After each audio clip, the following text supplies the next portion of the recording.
Welcome back to the channel, guys, your home of hopium-free crypto and economic market cycle updates. I hope you're having an amazing day wherever you are in this beautiful planet of ours. Let's crack on with today's video, looking at this big trap that has happened before on a cryptocurrency narrative, which is coming up in due course. But sometimes these things start early, and what I've noticed in the markets, at least over this bear market, is that the market starts to front run these news stories way before the actual event, and then they tend to dump well before the event occurs. So I'm going to look at that in today's video. But of course, I want to update the chart and look at how some of this news narrative is shifting from the bearishness, the bad news, to the positive, and I'll explain that in just a minute. You know those things that I hate to ask and you hate to do: likes and subscribes. 30% of you haven't subscribed yet, so click that button and the bell notification icon so you can be updated with this content right here on the channel. Thanks to our channel sponsors as well, Bybit, your trading platform over there. Links in the description for up to $4,450. And then of course for the Aussies, for their fiat on-ramp gateway into the crypto space, SwiftX, $10 of free Bitcoin over there. So check out those in the description. And of course, there's also our Investor Accelerator newsletter. It's our free newsletter over there. We cover Bitcoin, cryptocurrencies, real estate in more detail. It's free. Click that button and then you're on the mailing list for whenever we have specials on the course as well. All right, Bitcoin update here, guys. The fake out, this is what we looked at in yesterday's video. Basically, just after I released the video, Bitcoin dropped below the $22,700 level. You can see that it was holding up as support for many, many bars, and then faked us out and pushed back to the upside, basically above that 23K. We're just starting to trend down again. The thing that gets me thinking that it's basically another churn market, it's false breaks left and right. It's an area that I would not be looking to trade. So I know people get on their high horse when it comes to Bybit, but seriously, have a plan and don't just be trading off anything that you hear in any videos. Me or anyone else, definitely have a plan, because you can get these churny times that are just not good for trading unless you go down to something really, really short term, like a 15-minute chart.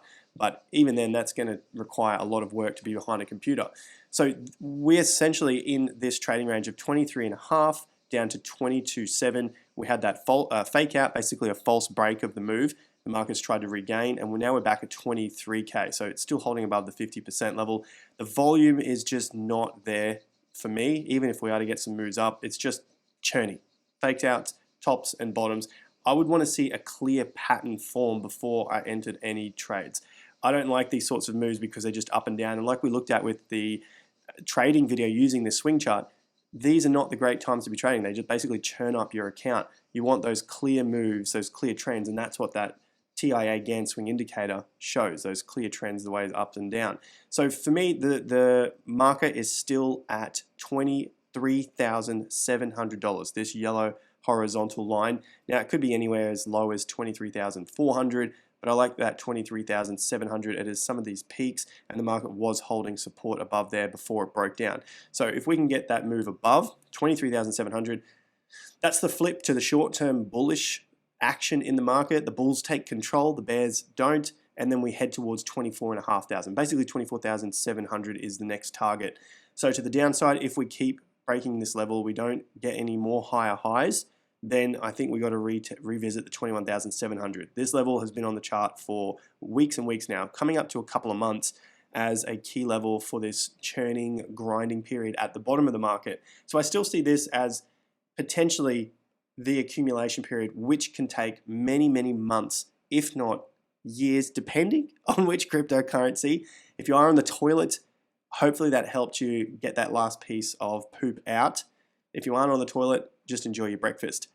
We are looking at this as a churny period based on our 4-year cycles that take some time to play out to get us towards this low.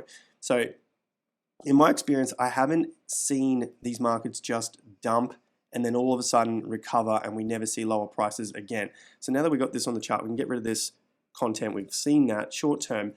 What I'm talking about is we're down about 9 months now. We're getting very close.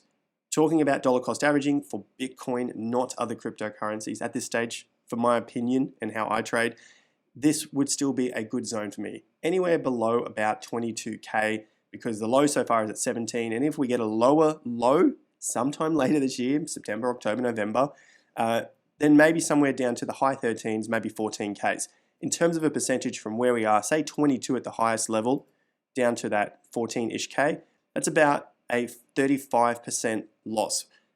That's if you sell. So in terms of a range for dollar cost averaging, that to me is a reasonable risk reward. I don't know where the bottom is going to be, but I would look left. What I do is look left and just see where a reasonable range for a low to form is. Worst-ish case scenario. Of course, we could go to zero. I don't think it's going to happen, but this is how I would be dollar cost averaging in, looking at heavier buys at these levels compared to if the market was to start pushing up, giving us a false narrative like we're talking about last time this happened for Bitcoin and cryptocurrencies, where it pumped Bitcoin 343%. So a few things had to come together at this point for the market to pump. Last time this happened was December into the peak of June. So it ran for about 6 months. And really what we felt at the time was the major move here from April into June. So it was about 12 bars into the peak. So that was 238%, but from the low was 343%. And if you want to remember what the feeling was like at the time, this was like extreme greed for the people who were left in the market. This didn't really get on a whole lot of new retail investors. It was just basically who was still here. Some people came back who were still in the market at these lower areas, June, July, August, September of 2018. They sort of came back in wanting to sell out some of their crypto, and then the market dumped from there. So we ran up for 12 weeks from that breakout point in April, and then we flushed out a little bit. 18 weeks, so that came to the next peak, 18 weeks. That was another 6 weeks from the top, gave us another lower top. So the energy started to flush out at this point. We're just basically not getting those higher highs with that momentum pushing us through. No one new is coming, no new institutional money is coming, so the market is starting to fade out. And so from that 18th week, we just keep going across before we flushed out on the 25th week from the breakout point. So I'm just trying to convey what the feeling was like at the time when the market was on this narrative that we had to move to a new bull market, and how long it took to flush out those weak hands and then start our journey again. We had the COVID crash dump, and then we started to push our way higher until we got the next breakout. I look at that as being July, the last couple of weeks of July being about 68 weeks to 69 weeks from the breakout point in April of 2019. So it did take quite some time. And what the hell was this narrative? I won't hold you in suspense any longer. Basically, at the time, what was coming through was Litecoin block reward halving, which is essentially almost to the day an exact 1 year from now. It's the 5th of August. They're saying that the approximate date, because this can change, will be the 4th of August 2023. I think at this time, maybe leading up to the event, we'll definitely see the market start to push up. For some reason, Litecoin brings in a lot of new people to the market, new investors, and you might be one of those yourself. What brought you into cryptocurrency in 2020 or 2021? If it was Litecoin, let us know down below. If it's something else, let us know. But this brings in the new eyeballs because they think Litecoin can be the next Bitcoin, and so they start searching for it. The halving is coming up, more content is created. Like we've covered before, this content just keeps circling and cycling through all of the media outlets, especially crypto YouTubes and then crypto Twitter. It gets on new people's imaginations to believe that they could be holding Bitcoin that is currently worth whatever it is at the time, $50, and it could be worth the price of Bitcoin. That is not true. It has never played out. It's not. I don't believe it's ever going to be the case because they're two different projects. So that is what brings people in, and then you get this pump, and that sort of really invigorates the market. It happened across all markets. Ethereum was one of those markets as well. We all had a pump at that point because Bitcoin went up. You can see that December low to that peak. ETH went up 349%, so it still had a little bit of a move, but against its BTC value, it eventually faded again into the mid to late 2019, so it started to lose value against Bitcoin value. So ETH still had that pump, and then if we go to the total market cap, of course this is going to be heavily weighted on BTC value, but everything else also went up at that point. So 325%, the rest of the market went up. But then again, after that point, it flushed right out and then almost all the way back to that previous level. So I like to look at the macro and have patience and just show how long it takes to be patient. So Some people say, well, you want to have patience, and it might be a few hours for some people, maybe a few days. What's going on? Why aren't things moving? It's been a couple of weeks.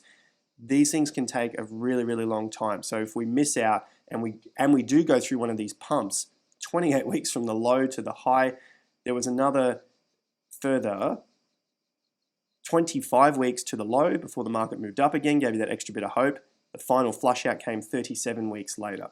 So the point I'm trying to make here is that there can be a lot of time and a lot of patience needed between this, if this is the low, and these false, fake-ish moves to the upsides. Fake in terms of a long-term investment, trading, great tradable ranges, but then we might get those the moves down after we've tested some of the upper side ranges, the 30s, the mid 30s, maybe even the 40s, and we start to flush out again before we go on that next big move all the way up. So really what I'm getting at there is the patience. Now the other piece I wanted to bring up was the news and how this is spinning to the positive, because my overall thesis here is that crypto is going to go up into this later stage of the decade, somewhere into the mid 2020s as I look at the overall economic cycle.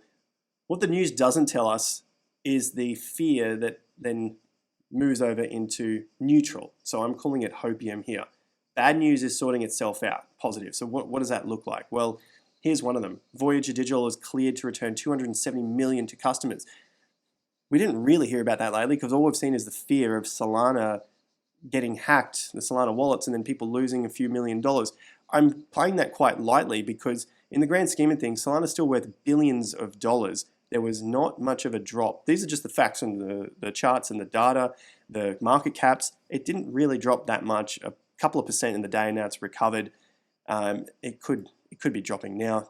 I don't really know. It doesn't really matter because it's the main thing that we have been led to believe is that there is so much fear and nonsense going on out there. Whereas we look at the chart, Solana, not much has happened really. It could still go further, but not much has happened off that news. So what we're seeing is good news coming out that things are starting to siphon themselves out of the negative. So they're sorting themselves out, turning into a positive.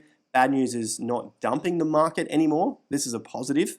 And bad news will soon be flipped to good news. My prediction, this is what the media will do. They're basically, if there's any sort of bad news headline, it'll start to be flipped in a way that is then read in positive because people will start to feel more positive about the space and they will not want to read about the negativities that are potentially still there in the market. This is just part of the cycle. This is the way the psychology works in the market, and we'll start to see those signals, I think, probably over the next 6 to 12 months. Remember, my view is a bit more macro rather than the short-term trader stuff. If we look at short-term, charts are the only way to go.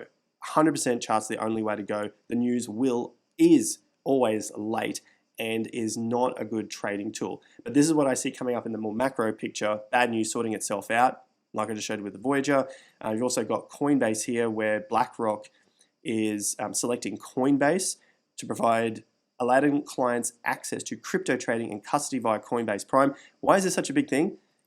Aladdin clients. If you know what Aladdin is BlackRock's end-to-end investment management platform. Quick breakdown. BlackRock, obviously biggest hedge fund of anything in the entire world. It is valued over 11 trillion thereabouts. That's a lot of money. Aladdin is their electronic system built by BlackRock to manage is a risk management division of the largest investment management corporation.